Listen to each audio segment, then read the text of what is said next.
You're watching Mirror 7 News. Stay informed, stay ahead for more news. There's a lot of chatter going around lately, and much of it circles back to the same question. Where exactly is Trump? Both in terms of health and in terms of legacy. What started as whispered speculation has turned into a much more public conversation. On social media, in private discussions, and even among former officials, people are openly wondering about the state of Trump's health and what it might mean for the political landscape. This isn't entirely new. Concerns about his stamina and physical condition have floated around since his first term, but lately, they've intensified. Stories have spread online about visible bruises on his hand, swelling in his legs, and his struggles with walking or speaking clearly in public. The official explanation offered by the White House has been a relatively common circulatory issue called chronic venous insufficiency. But given the administration's long history of exaggeration and outright denial, people are suspicious. The pattern seems to be that if something small is admitted, something larger is probably being hidden.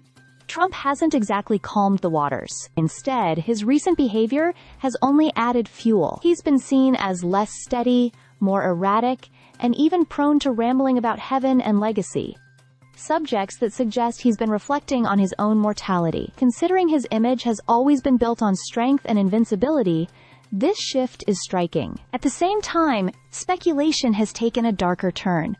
Jokes and memes have circulated about what happens when Trump goes, with some comparing him to Soviet leaders of the past. One old Soviet joke has been revived about people scanning the front page of Pravda every day looking for the ultimate obituary, something many now reference with Trump in mind. Even outrageous comparisons, like the idea of him being entombed on Red Square like Lenin, have made their way into commentary.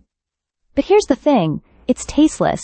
However much one might oppose Trump politically or dislike him personally, wishing death on anyone or treating it like a punchline is wrong. That doesn't mean concerns aren't valid. It's fair to ask about his fitness for office, especially given that his actions still affect millions. It's fair to point out his legacy as one of the most controversial, divisive, and legally embattled figures in American history. But celebrating his decline, or fantasizing about it, cheapens the conversation. What's more, the stakes are high. Whether Trump exits the stage sooner or later, there will be a power struggle among his allies and would-be successors. The question of who carries the Maguire banner next is looming, and that could be even more dangerous than focusing on Trump himself.